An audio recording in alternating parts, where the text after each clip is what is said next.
వ్యవసాయం అంటే కొంతమందికి కేవలం ఒక వ్యాపారం కాదు. అది వాళ్ళ జీవన విధానం. నా పేరు బి వెంకటరమణారెడ్డి. మాది ధర్మవరం మండలం, సత్యసాయి జిల్లా. ఇప్పటికి నేను ఈ ప్రకృతి వ్యవసాయం మొదలుపెట్టి 2014 నుంచి మొదలుపెట్టినాను. నాకు ఒక కిడ్నీ సమస్య నుంచి బయటపడి మన జీవితంలోని పరిస్థితులే మనకు పాఠాలు నేర్పుతాయి. ఆ పాఠాల వల్లనే మన పూర్తి జీవన శైలి కూడా మారుతుంది. నమస్తే సార్, నా పేరు బి సునీత, మా ఆయన పేరు బి వెంకటరమణారెడ్డి. మేము 15 ఏళ్ళ ముందు రసాయన వ్యవసాయం చేసేవాళ్ళము మామూలుగా అందరితో పాటు. మళ్ళీ ప్రకృతి వ్యవసాయంలోకి ఎట్లా వచ్చామంటే, మా ఆయనకి ఆరోగ్యం బాగాలేక కిడ్నీ ప్రాబ్లం ఉంటే అతను డాక్టర్ దగ్గర పోతే మీరు తినే ఆహారం విషమని చెప్పారు డాక్టర్లు.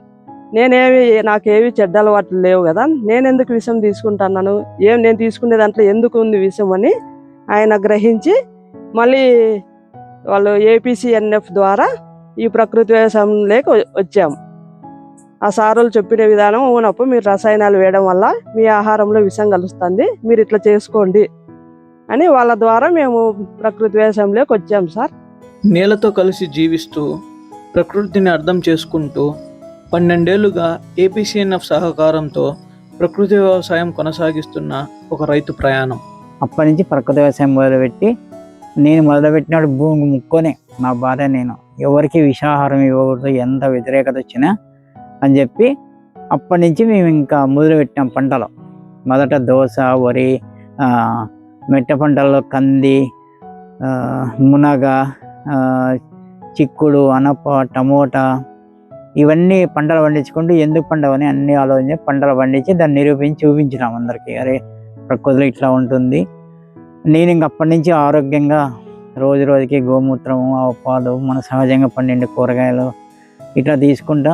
నన్నే స్ఫూర్తిగా తీసుకోండి అంటే, నేను ఒక సమస్య నుంచి బయటకు వచ్చినాను అని ఎంతోమంది ఇక్కడికి వచ్చి నా పొలంలోకి మన వరి కానీ, ఆ వరి అందరూ కెమికల్ వేసి పండిస్తున్నారంటే మేము దాన్ని చూపిస్తామని చెప్పి కషాయాలు ఇలా వాడుకుంటూ మనకి అప్పుడైతే బీపీటీ పండించినాం తెలియక, మళ్ళీ దేశీ వరి వచ్చినాక మనకు మంచి దిగుబడులు, ఆరోగ్యము, మొదట భూమి ఆరోగ్యం, మనిషి ఆరోగ్యం, ప్రకృతి ఆరోగ్యంగా ఈ విధంగా మేము ఇట్లా ఈ ప్రకృతి వ్యవసాయానికి రావడం జరిగింది. ఇప్పుడు ప్రజెంట్ అరటి ఉంది, అరటిలో మేము అంతర పంటగా చిక్కుడు వేసాము.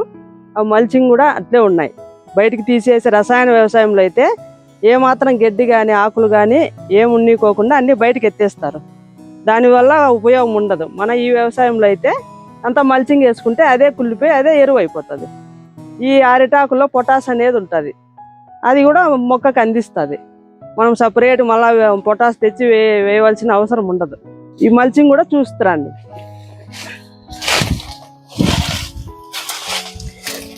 ఇదంతా ఇట్లా అయిపోయింది. ఇది చేతులు పట్టేసి భూమిలో ఇంకా కర్బన శాతం ఎంత కావాలంటే అంత పెరుగుతుంది.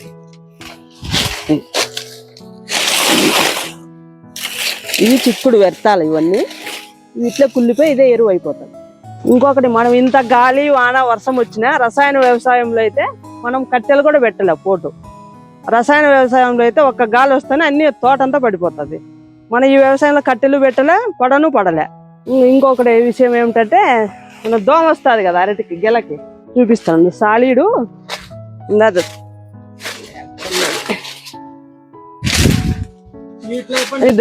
ఇద్దరు చూపిస్తాను. కనిపిస్తుందా? పెద్దగా ఉంటాయి ఇంకా లోపల. ఈ సాలీడు అల్లుకుంటుంది, దీంట్లోకి వచ్చి దోమ పడుతుంది. ఇంకా మనం కాయనేం డ్యామేజ్ చేయదు దోమ. ఇదో ఇక్కడ చూడండి, సహజంగా ఇది మొదటి క్రాప్ అయిపోయింది, మొదలు. రెండోది ఇది పిలక. ఇక్కడ మళ్ళీ ఇక్కడ 1, 2, 3, 4, 5 పిలకలు వచ్చినాయి. ఇంత స్ట్రాంగ్ వచ్చినాయి. ఇది సహజ వ్యవసాయం వలన ఇట్లా పిలకలు వస్తాయా, కెమికల్ ఇట్లా వస్తాయా అని ఆలోచన చేస్తే కెమికల్ ఇట్లా రాలే. మా పక్క తోట అంతా చూసినాము. అయినా ఈ విధంగా ప్రధానమైనది ఇది గెల అయిపోయింది. ఇది రెండోది. ఇక్కడికి వచ్చేలకే ఇది మూడోది, ఇది నాలుగోది, ఇది ఐదోది. ఇన్ని పిలకలు చూడండి, మీరే చూడండి ఎంత స్ట్రాంగ్ ఉన్నాయి. వచ్చినా కూడా ఇంత ఆహారము సహజంగా వస్తే ఇట్లా ప్రధానమైనది చూడండి ఎట్లయిపోయింది ఇది. ఇది మొదటి పంట, మొదటిది గెల. ఇది అయిపోయిన తర్వాత మామూలుగా రసాయన వ్యవసాయంలో అయితే ఒకటి వదులుతారు, మన దాంట్లో 2 వదిలినాము. ఈ పక్క ఒకటి, ఇది ఒకటి. ఈ స్టెమ్ములు కూడా 2 ఒక్కటే విధంగా ఉన్నాయి చూడండి. అది అంతేలా ఉంది, ఇది కూడా అంతేలా ఉంది. ఈ స్టెమ్ చూడండి. రసాయన వ్యవసాయంలో అయితే ఇంత రావు, ఒకదానికి వచ్చాకే చాలా ఇబ్బంది పడతారు. మన వ్యవసాయంలో ఇది పరిస్థితి.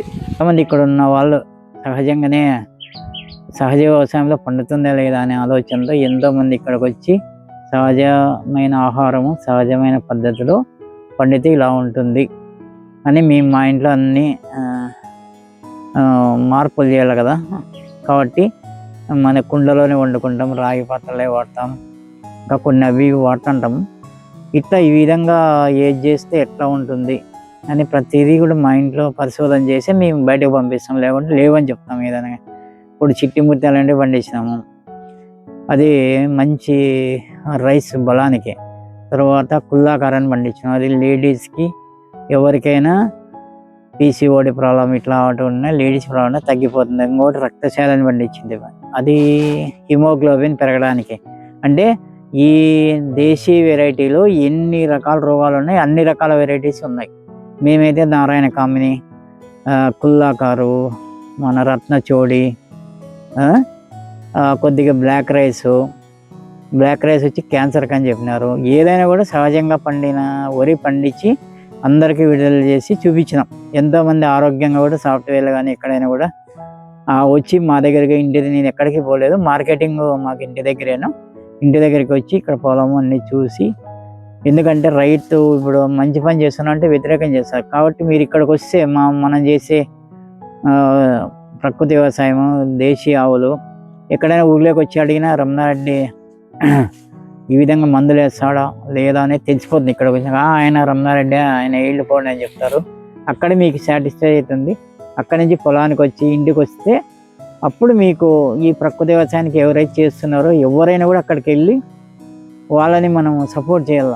ఎందుకంటే వాళ్ళు చేసే మంచి పని అట్లా ఉంటుంది, ఎవరు దానికి సహకరించరు. అయినా కూడా నేను, మా భార్య, పిల్లలు మేమే అంతా వ్యవసాయంలో ఒక ఆమె వస్తాండి, ఆమె ఒక్కదే మాకు సపోర్టెడ్ అంతే పనిచేయడానికి. ఈ విధంగా మంచిదానికి వ్యతిరేకం చేస్తారు.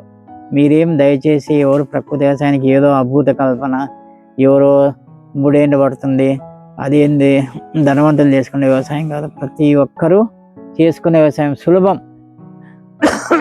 అతి సులభం ఈ వ్యవసాయం. పూర్వం మన వాళ్ళు చేసింది ఏదో పెద్దలో, ఎందుకు మనం మధ్యలో బ్రేక్ పడింది. రైతులు కూడా తప్పు పట్టడానికి లేదు, ఎక్కడ మార్కెటింగ్ ఉండదు, ఏం చేయాలో కూలీలు ఉండరు, ముందు కాలం వ్యవసాయదారులు ఎవరు లేరు, ఎద్దులు లేవు, ఏం చేయాలో అర్థం కాకపోతే ఏదో వాళ్ళకి దొరికింది ఏదో ఇంక చేసేస్తుంటారు అంతే. కాబట్టి ప్రతి ఒక్కరికి వ్యవసాయం మీద అవగాహన ఉండాల. మనం తింటున్న ఆహారం ఏది, మనం తినే ఆహారం కరెక్ట్ అయినా కాదా, కాబట్టి మనం ఎందుకు ఇప్పుడు అని మనం కూడా అక్కడ పోయి సపోర్ట్ చేసి చూస్తే తెలుస్తుంది అట్లా వ్యవసాయం ఎంత సులభంగా ఉంటుంది ఏం కథ అని. తర్వాత మనం ఏ పంట పెట్టినా అందరు పంటలు పెట్టుకోవాలి, అందరూ కమెంట్ చేయకుంటే ఎవరు మన మీదకి బలం ఉంటుందో అట్లా మనము ఒకే పంట పెట్టుకొని సహజంగానే దానికి మందులు స్ప్రే చేసుకుంటా వాళ్ళు ఎవరెవరు స్వార్థం కోసం వాళ్ళ రైతును వాడుకొని ఇంక అయిపోయింది. కాబట్టి ప్రకృతి వ్యవసాయం వైపు ఎవరు వస్తారో వాళ్ళు ఆనందంగా, సుభిక్షంగా, ఆరోగ్యకరంగా అందరూ బాగుంటాం, మనం బాగుంటాం, అందరం బాగుంటాం, భూమి బాగుంటుంది, ప్రకృతి బాగుంటుంది. ఇప్పుడు మేము 2024 అరటి పెట్టినాం, 25 అరటిలో మనకి ఇప్పుడు మే 20 పెట్టింటే ఇప్పటి వరకు మనకి 40 టన్నులు దిగుబడి వచ్చింది.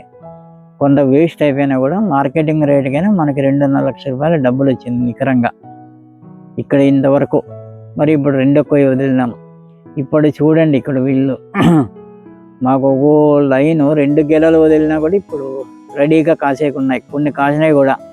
2 ఇచ్చినా కూడా మేము గంజీవామృతం, జీవామృతం ఎక్కువ ఇచ్చినాం, దానికి కావాల్సినంత ప్రోటీన్. అక్కడ జరిగేదానికి అరటి 2 కాదు 3 పండించనే ఒక అవగాహన వచ్చింది. ఇప్పుడు మనం ఒకే అరటి మొక్క పెట్టుకుంటాను కెమికల్లో, అవి 2 పెట్టుకొని ఆవు పేడని జీవామృతాన్ని ఇచ్చినామంటే 2 వస్తాయి. 2 మాకు ఇక్కడ దిగుబడి పరిశోధన చేసి చూసినారు. ఎందుకంటే ఎంత దిగుబడి వచ్చింది, ఎక్కడ గెల ఎంత వచ్చింది. మామూలు కెమికల్లో మాకు 40 వస్తుందంట, మంది కూడా 35 వచ్చింది.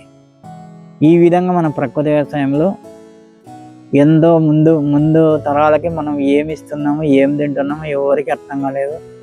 మన టెక్నాలజీ పెరిగినాం కానీ, బయట టెక్నాలజీ పెరిగినాం కానీ ఇక్కడ ఈ టెక్నాలజీలో పెరగలే. ఈ టెక్నాలజీ అంతా ఏం లేదు, నువ్వు వేసి ఆవు పేడనే మొత్తం నీకున్నదే బ్యాక్టీరియా రావడము అదే చేస్తుంది, నువ్వేం చేయలేదు పనిలే. ఇప్పుడు మేము వరి పండిస్తాము, వరి చిట్టి ముత్యాలు అనేవి దాదాపుగా 28 క్వింటాలు వచ్చింది నాకు. అందరూ చూసినారు వచ్చి నిజమా కాదని.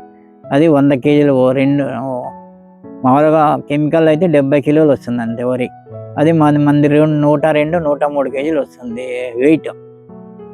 మరి మేము అక్కడ 6 నెలలు స్టాక్ పెట్టుకొని బియ్యం అంటే ఎంత అద్భుతంగా ఉంటాయంటే దేశీయంగా పండిండేటివి ఏవైనా కూడా. ఇలా ఈ విధంగా మనం ప్రకృతి వ్యవసాయం చేస్తూ 10 మందికి ఉపయోగపడుతూ, ఇప్పుడే పెరాలసిస్ వాళ్ళకి ఇచ్చినాము, పీసీఓడి ప్రాబ్లం వాళ్ళకి ఇచ్చినాము. ఎంతోమందికి ఇక్కడికి వచ్చి ఇక్కడే భోజనం చేసి ఆరోగ్యకరంగా ఇలా ఉంటుంది ఆహారం అని చెప్పి ఎంతోమంది ఇక్కడికి మా ఇంటికి వచ్చి పల్లెకే వచ్చి ప్రతి ఒక్కరు రావాల్సిందే. ఎందుకంటే అక్కడ ప్రకృతి వ్యవసాయం చేస్తా అంటే ఏం చేస్తున్నాడు అనేది లేకుండా వచ్చి చూస్తే తెలుస్తుంది ఎట్లా, ఓహో ఇతను ఈ దేశీయ ఆవులు ఉన్నాయా, లేదంటే ఇట్లా చెప్తున్నారా. బయట ఏమంటారు ఫేక్ అంటారు. ఈ ఫేక్ ఎక్కడ ఉంటుంది చెప్పండి, మాకేం ఫేక్ చెప్పుకోవాలని. అట్లా ఉంటుంది ప్రచారం అనేది. ఏది కూడా మీరు ప్రతి ఒక్కరు ప్రకృతి వ్యవసాయం మీద మనం పని చేసుకుంటే ఏ ఖర్చు ఉండదు, ఏది ఉండదు. ఒక్క దేశీయ ఆవుటి ఉండాలంటే మనకి. ఈ విధంగా మనం ఆరోగ్యం నుంచి, నేను ఆరోగ్యం, మా పిల్లల ఆరోగ్యం, మా ఇంట్లో మా పిల్లలు అంతా పని చేస్తారు. ప్రతి ఒక్కరికి వ్యవసాయం మీద హక్కు ఉంటుంది. అందుకే మా పిల్లలు చిన్నప్పటి నుంచి మా నాన్న మనం కష్టపడేది ఏమి మనకి ఎక్కడి నుంచి వస్తాయి అంటే భూమి నుంచి. మనం ఇప్పుడు ఏమైంది, ఇప్పుడు టెక్నాలజీ పాలు ఎక్కడి నుంచి అంటే ప్యాకెట్ల నుంచి వస్తాయి. ఆవు నుంచి కాదు, అమ్మ నుంచి కాదు, ఆవు నుంచి కాదు. కాబట్టి మా పిల్లలకి చుట్టుపక్కలకి ఏదో ఇలా ఉంటుంది, ఈ వ్యవసాయం అంటే ఇట్లా పండుతుంది, ఇలా ఉంటుంది. దేశీ వెరైటీ ఎంత ఆరోగ్యకరంగా ఉంటాయి. నాకు ఇప్పుడు 63 ఏళ్ళు నేను పొలంలో పొద్దు నుంచి పని చేసుకుంటూనే ఉంటాను. కొన్ని ప్రాబ్లమ్స్ ఉన్నా కూడా నా పని ఈ ప్రకృతిలో ఉంటాం కాబట్టి ఎక్కడ ఆవు పాలు కానీ ఆవు నెయ్యి తీసుకుంటాము, మన దేశీయ ఆహారం తింటాము. ఈ విధంగా పొలంలో ఉంటాం కదా ప్రకృతిలో. ఏ చిన్న డిసీజ్ వచ్చినా మనకి ఇంతవరకు జలుబు కానీ ఏమి రాదు. ప్రతి ఒక్కరూ మనం ఇన్ని హాస్పిటల్ కడుతున్నాము అది చెప్తున్నారు కానీ ఎందుకు కడుతున్నారు ఇన్ని హాస్పిటల్ అని ఎవరే కానీ ఆలోచన చేయలేదు. మొదట మనం ఆలోచన చేయాలి, డాక్టర్ని కూడా తిట్టే పని లేదు, ఇంకోని అనే పని లేదు. మన మైండ్ సెట్ మారి మనము ఏం తింటున్నామో, మన విషాహారం తింటున్నామా, మంచి ఆహారం తింటున్నాం, మనకు అవగాహన ఉండాలి కానీ ఇంకోరిని నిందించే పని ఉండకూడదు. దీంట్లో ఈ ప్రకృతి వ్యవసాయంలో ప్రతి ఒక్కరికి ఆహారం మీద హక్కు ఉంది. ప్రతి ఒక్కరు తెలుసుకోవాలి ఏం తింటున్నామే, ఏం చేస్తున్నాము. ఈ విధంగానే అందరూ సహజంగా ప్రకృతి వ్యవసాయం వైపు వస్తే ఎంతో సంతోషము, ఆనందము, ఆరోగ్యము ఇవన్నీ కలగాలంటే ఈ ప్రకృతి వ్యవసాయం వైపు రాయండి. ఇక్కడ మాకు APCNF ద్వారా మనం BRC సెంటర్ వచ్చింది. ఈ సెంటర్ ద్వారా ఎవరైతే కొత్తగా ప్రకృతి వ్యవసాయం చేయాలనుకున్నారో ఇక్కడ మా దగ్గర ఘనజీవామృతం, జీవామృతం, ఇతర కషాయాలు, విత్తనాలు ఏవైనా కూడా దేశీయ రకం విత్తనాలు, వరి కానీ మిరప, టమోటా, బెండ ఏవైనా కూడా మా దగ్గర ఉంటాయి. ఒకటి రెండోది మీరు ప్రకృతి వ్యవసాయంలో మొదటిగా చేయాలనుకునే వాళ్ళకి సలహాలు, సూచనలు. తర్వాత ఇక్కడికి మా ఇంటికి వస్తే మా సెంటర్ చూసి ఇక్కడ మా ఆవులు ఇవన్నీ చూసి ఘనజీవామృతం ఎట్లా చేస్తారు, జీవామృతం ఎట్లా చేస్తారు, మళ్ళీ మా పొలంలోకి వెళ్ళి అక్కడ ఎట్లా చేస్తారు వ్యవసాయము, ఈ ప్రకృతి వ్యవసాయంలో పంటలేమి, అంతర పంటలేమి, ముఖ్యంగా అంతర పంటలు వేసుకోవాలి దానికి. కాబట్టి మీకు ఎవరైనా కొత్తగా వ్యవసాయం చేయాలనుకునే వాళ్ళకి మా సలహాలు ఉంటాయి ఎప్పుడైనా కూడా.